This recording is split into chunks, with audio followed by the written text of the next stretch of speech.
Olá pessoal, bem-vindos a mais um De Olho nos Bichos. No programa de hoje você confere a última reportagem da série Fauna e Flora nos parques de Belo Horizonte. E tem mais, uma matéria sobre o Lores, um pássaro muito receptivo ao carinho humano.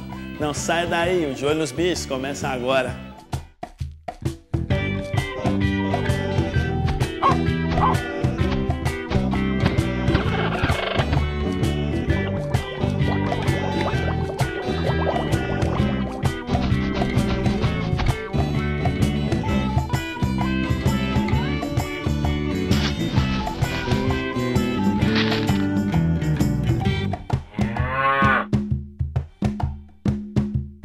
O programa vai exibir a última reportagem sobre a fauna e a flora dos principais parques de Belo Horizonte.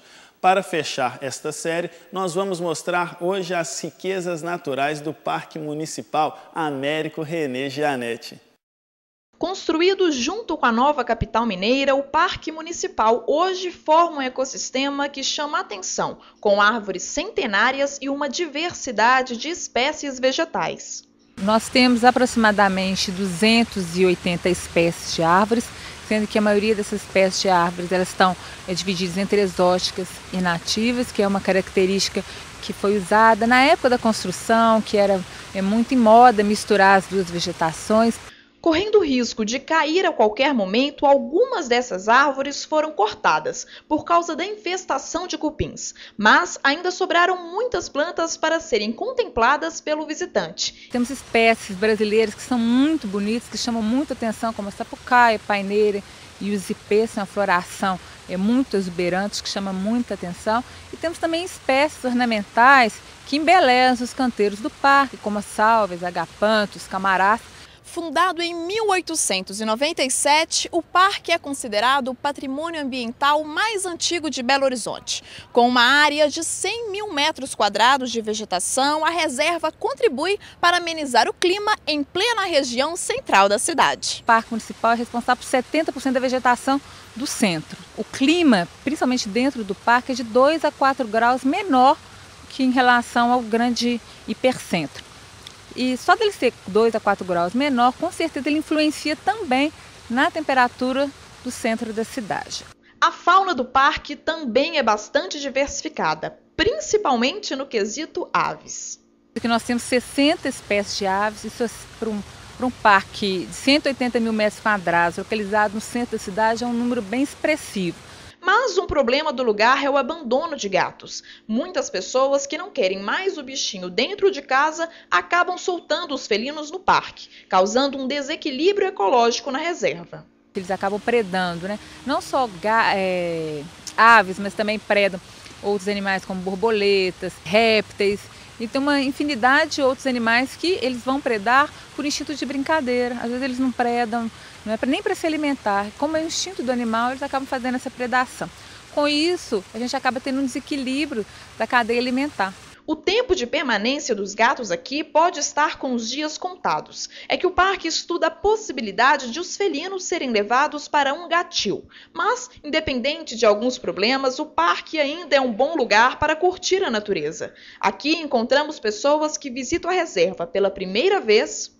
Eu já estive aqui em Belo Horizonte várias vezes, né? Mas aqui o Parque Municipal é a primeira vez que eu estou vindo. E realmente é um lugar especial, um espetáculo esse lugar, a gente está curtindo bastante. O parque também é ponto de encontro das pessoas que aproveitam a beleza natural para namorar. Namorar um bocado, né? Curtir um bocado a namorada, falar a verdade de noiva, né? Aproveitar aí o final de semana começando bem. Tem até aqueles que arriscam tocar uma musiquinha para relaxar. Que é um ótimo lugar para refrescar a mente, livre de muitos estresse, muita correria, é bom demais.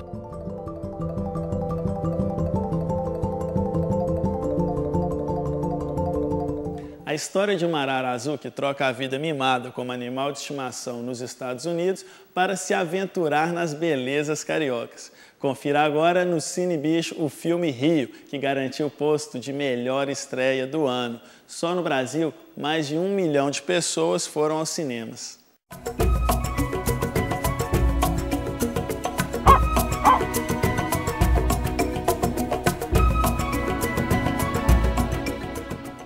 A aventura conta a história de Blue, uma arara azul nascida no Rio de Janeiro. Capturado, o pássaro foi parar no clima frio dos Estados Unidos e acabou sendo encontrado e criado por Linda, com quem tem um forte laço afetivo. Mas a tranquila vida que Blue leva se transforma totalmente quando o ornitólogo Túlio descobre o animal que é o último macho da espécie. Túlio convence Linda a levar o pássaro até o Brasil para acasalar com Jade, a única fêmea viva. Com espírito livre, Jade convence Blue a sair da gaiola em busca da natureza carioca. Nesta aventura, o casal acaba sendo capturado por uma quadrilha de vendas de aves raras. Junto com a nova amiga, Blue tenta escapar do cativeiro a qualquer custo. Esta é a maior de todas as araras e se destaca pela beleza e pela presença de um bico forte, capaz de furar os galhos e troncos de árvores em busca de larvas de inseto. Essas aves costumam habitar florestas em regiões tropicais do planeta. Por causa da exuberância, está ameaçada de extinção, como é retratado no filme. O quadro dramático é devido ao comércio ilegal dessas aves, que são capturadas ainda filhotes. Hoje em dia, existem apenas 60 exemplares do pássaro em todo o mundo vivendo em cativeiro. Destes, só 12 estão no Brasil. Pode parecer cruel deixar as aves presas, mas esta é a única forma de tentar fazer com que elas gerem filhotes, para um dia, quem sabe, voltarem para a natureza. E chegou mais um quiz para testar seus conhecimentos. Quantas vezes o beija-flor bate asas por segundo? Alternativa A, 10 vezes. Alternativa B, 30 vezes. Ou alternativa C, 70 vezes. A resposta você confere ao final do programa. Vamos para um rápido intervalo, mas voltamos já. Fique com a gente, pois ainda tem muito mais.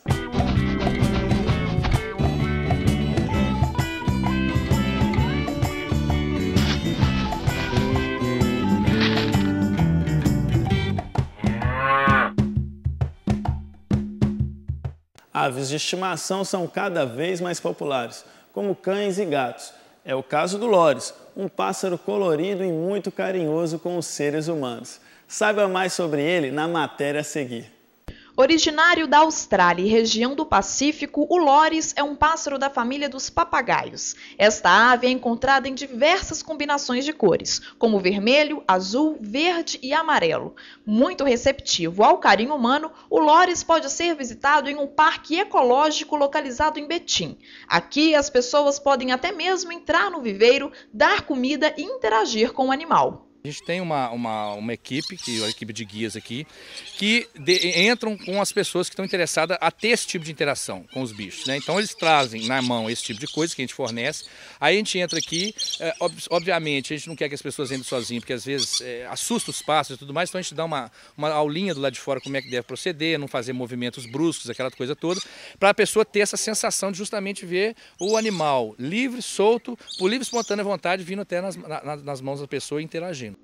O alimento que o visitante dá ao Loris é um potinho de gelatina com sabor de néctar das flores, o preferido da ave. A gente serve fruta, geralmente mamão, maçã, banana, e esse líquido que na verdade é uma mistura da Mega Azul, que é uma ração já pronta para Loris, é um pó que a gente dilui na água e vira uma vitamina. E às vezes a gente bate fruta também. Então e adoça também com mel ou com açúcar mascavo. E para ficar docinho, porque eles gostam disso mesmo. Na natureza eles se alimentam de néctar também, de flores e tudo mais. A alimentação do Loris é explicada por algumas características físicas que ele apresenta. A língua deles, na ponta da língua deles, tem uns cabelinhos, uns pelinhos, que justamente faz com que eles ajudam eles a sugar esse tipo de líquido. Já a outra particularidade deles em relação a outras aves é que eles não têm um órgão que é muito comum, né, que a gente vê em galinha, em psitacídeo também, que é a moela. A moela deles não é desenvolvida o suficiente para eles poderem triturar os alimentos, por isso que eles não comem semente. Neste viveiro estão apenas as aves mais novas. Isto é para que não haja nenhum tipo de agressão entre elas. É natural de todo animal que quando entra a época de reprodução, eles se acasalam. E quando faz o casal, eles podem ter uma agressividade quanto aos outros. Então, se houver um casal aqui que se torna dominante de uma certa forma, pode ser que eles juntam e podem bater nos outros, uma certa agressividade. Mesmo com chances de agressão entre eles, os Loris já são mansos por natureza. E quanto maior o contato com as pessoas, mais dóceis férteis eles ficam. Eles estão vendo a gente como uma forma de alimentação, de amigo, né? A gente vai estar sempre alimentando, eles não veem o ser humano como uma ameaça. O biólogo garante, o contato com os pássaros é um momento mágico.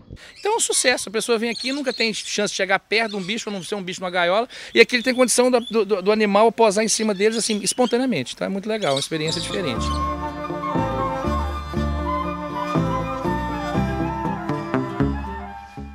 A criação de codornas tem se tornado cada vez mais comum no Brasil.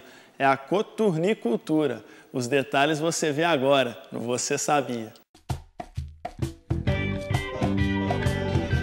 A coturnicultura, nome dado à criação de codornas, surgiu na Ásia no início do século XX com o objetivo de garantir a exploração comercial da ave.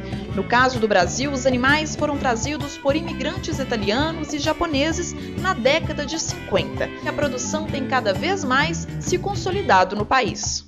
De 1990, para ter uma ideia, eram 2 milhões de aves alojadas. E hoje em dia, são 14 milhões de aves alojadas. Em menos de 10 anos, de cá para 10 anos para trás, a evolução foi de mais de 200% de crescimento. As vantagens das codornas são alta fertilidade da ave, fácil criação, resistência a doenças, abundante postura de ovos e pouco espaço para o confinamento. A região do Brasil que mais aproveita estas vantagens é o Sudeste, com 70% da produção nacional de codorna. O estado de São Paulo é o maior produtor, contendo cerca de 2,5 milhões de aves alojadas. Mas não é só a produção que se destaca no Brasil. O aumento no consumo de ovo de codorna em todo o país também vem se tornando significativo. A explicação está na mudança da alimentação dos brasileiros. Não faz tanto alimentação em casa. Então, como ele vai muito a restaurante, a gente vê que as redes de restaurante, a maioria delas, sempre quando tem salada, tem um ovinho de codorna. O consumo ainda é baixo, é de 14 ovos por pessoa por ano. Já a carne não faz tanto sucesso aqui, apesar da alta qualidade. Tem trabalhos que mostram que ela tem um teor de gordura menor. Então, pessoas que fazem dietas, em vez de comer a carne de frango, que teria mais gordura, poderiam comer carne de codorna como alternativa. Com uma reduzida oferta no mercado, o que falta para a carne ser mais consumida no Brasil é um trabalho de divulgação de produtores e empresas para incentivar o consumo. Chegou o momento de saber a resposta certa do nosso quiz. Confere aí. Quantas vezes o beija-flor bate asas por segundo? Alternativa A, 10 vezes. Alternativa B, 30 vezes. Ou alternativa C, 70 vezes.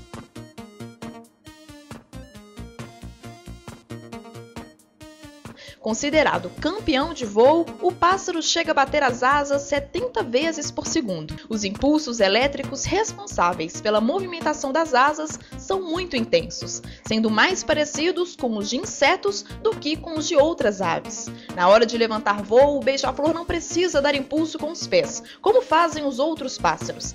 Esta ave ainda tem outras características invejáveis, como voar para trás e permanecer parada no ar.